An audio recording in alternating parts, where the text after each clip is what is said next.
জৰচেও খচালিৰ কামি চাৰিজন মানুহে কান্ধত তুলি নিব চাৰিজন মানুহে কান্ধত তুলি নিব নৈৰ ঘাটলে বুলি মোৰ মনাই নৈৰ ঘাটলে বুলি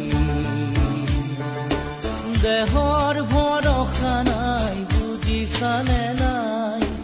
দেহৰ ভৰসা নাই বুজিছানে নাই আজি হাঁহি আছো ক'বতো নোৱাৰো